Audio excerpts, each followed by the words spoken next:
The Sleeper Awakes by G.Wells. Chapter 14. From the Crow's Nest. And so, after strange delays, and through an avenue of doubt and battle, this man from the 19th century came at last to his position at the head of that complex world. At first, when he rose from the long, deep sleep that followed his rescue and the surrender of the council, he did not recognize his surroundings. By an effort he gained a clue in his mind, and all that had happened came back to him. At first with a quality of insincerity, like a story heard, like something read out of a book. And even before his memories were clear, the exultation of his escape, the wonder of his prominence were back in his mind. He was the owner of the world, master of the earth. This new great age was in the completest sense his. He no longer hoped to discover his experiences a dream. He became anxious now to convince himself that they were real.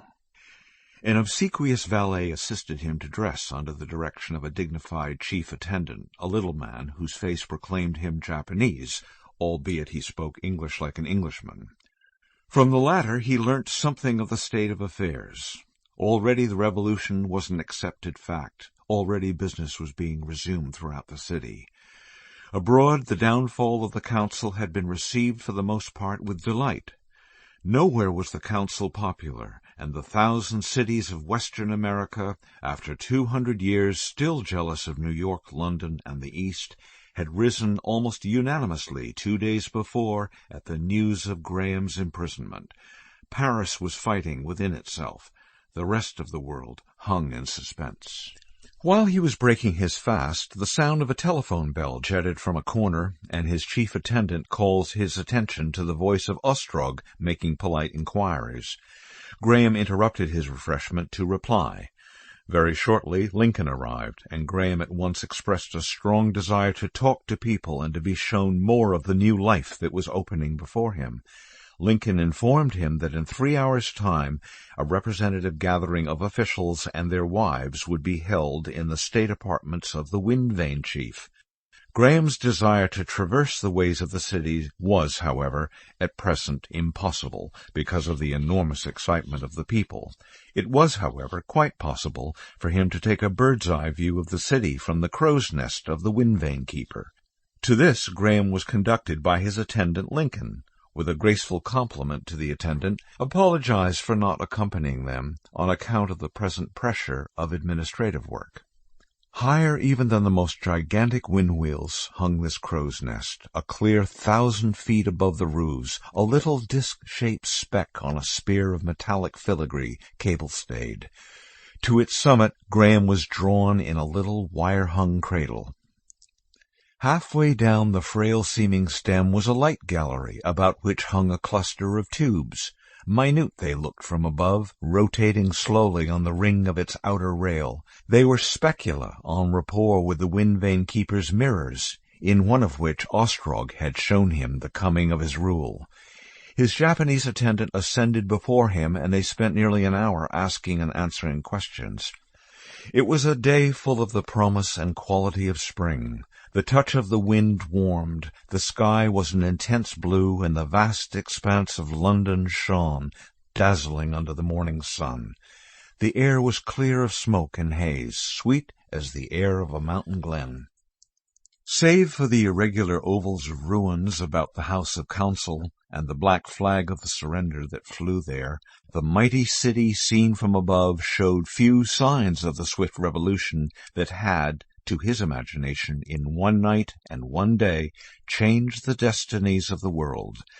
A multitude of people still swarmed over these ruins, and the huge open-work stagings in the distance from which started in times of peace the service of aeroplanes to the great cities of Europe and America were also black with the victors.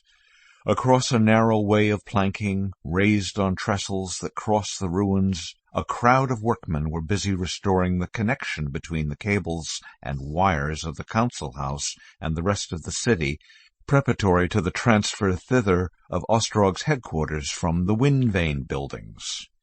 For the rest, the luminous expanse was undisturbed. So vast was its serenity in comparison with the areas of disturbance that presently Graham, looking beyond them, could almost forget the thousands of men lying out of sight in the artificial glare within the quasi-subterranean labyrinth, dead or dying of the overnight wounds. Forget the improvised wards with the hosts of surgeons, nurses, and bearers feverishly busy.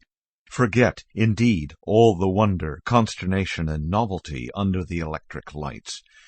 Down there in the hidden ways of the ant-hill, he knew that the revolution triumphed, that black everywhere carried the day, black favors, black banners, black festoons across the streets.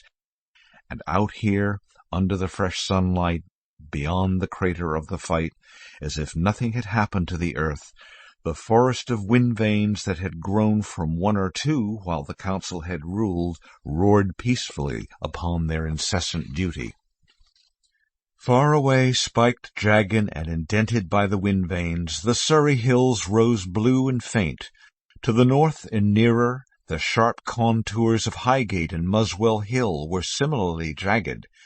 And all over the countryside, he knew, on every crest and hill, where once the hedges had interlaced, and cottages, churches, inns, and farmhouses had nestled among their trees, windwheels similar to those he saw, and bearing like them vast advertisements, gaunt and distinctive symbols of the new age, cast their whirling shadows and stored incessantly the energy that flowed away incessantly through all the arteries of the city. And underneath these wandered the countless flocks and herds of the British Food Trust, his property, with their lonely guards and keepers. Not a familiar outline anywhere broke the cluster of gigantic shapes below.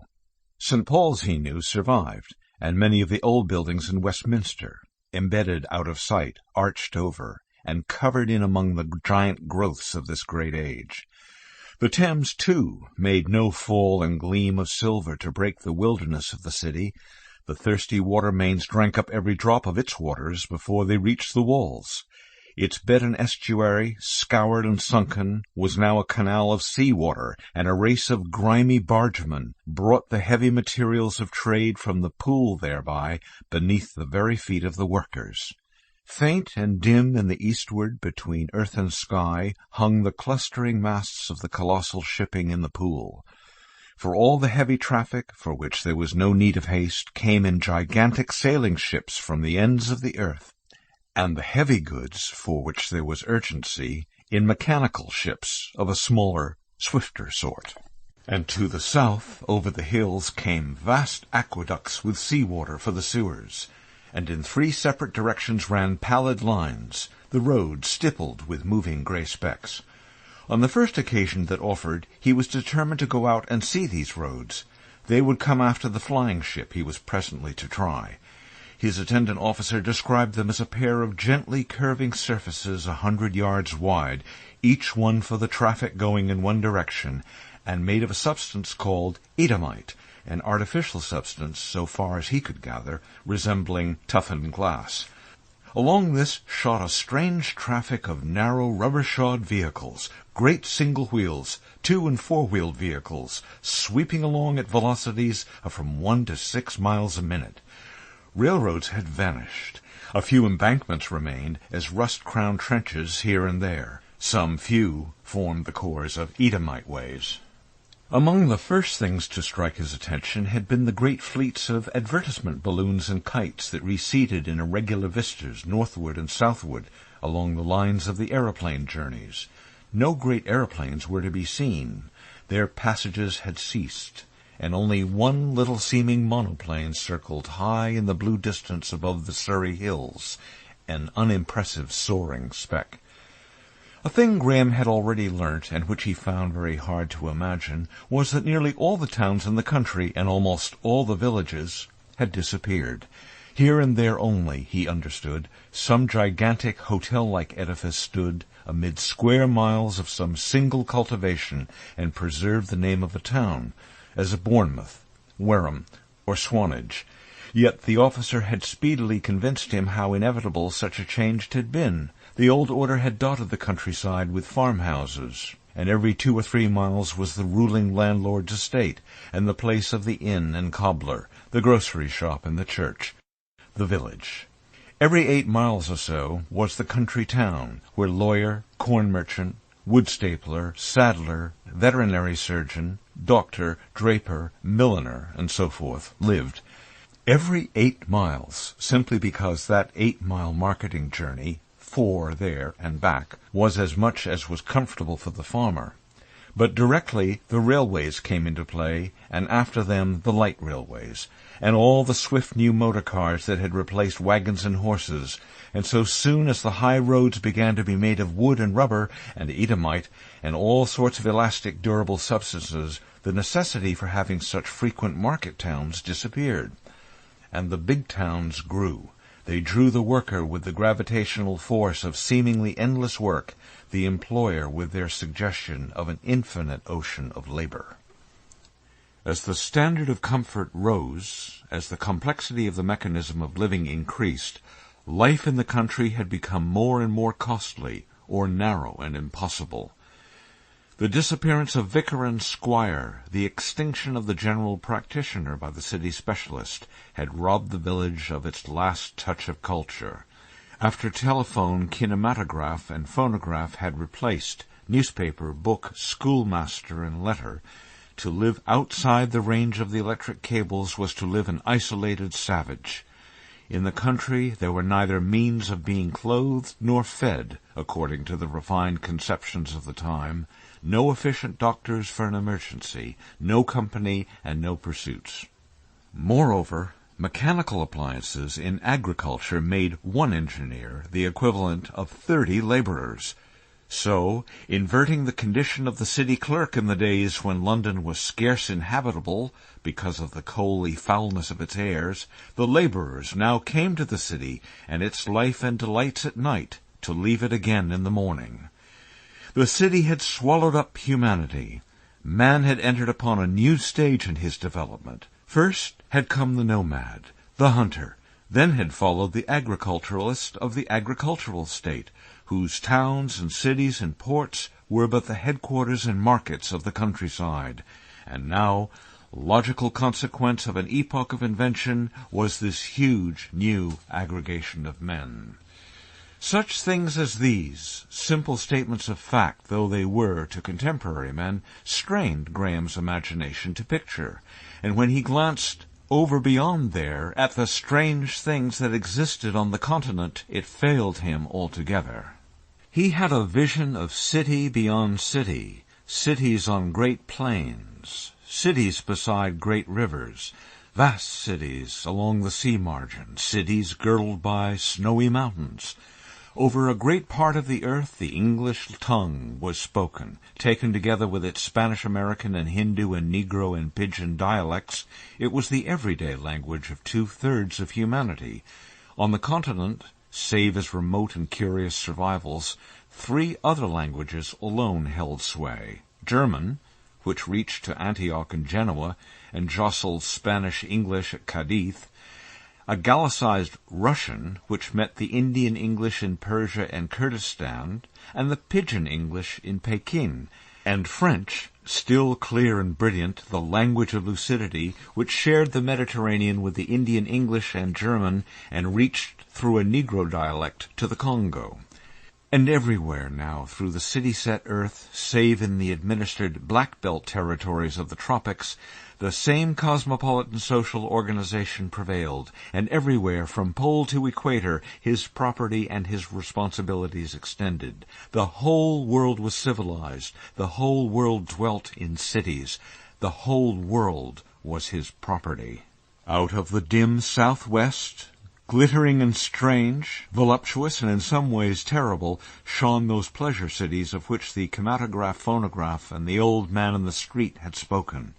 Strange places, reminiscent of the legendary Sybaris, cities of art and beauty, mercenary art and mercenary beauty, sterile, wonderful cities of motion and music, whither repaired all who profited by the fierce, inglorious economic struggle that went on in the glaring labyrinth below.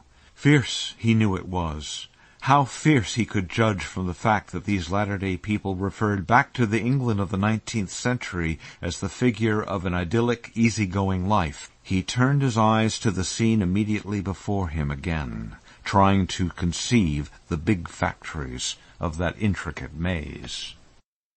Thus concludes Chapter 14 of The Sleeper Awakes by H.G. Wells, read by Nat Johnson, Rockport, Massachusetts.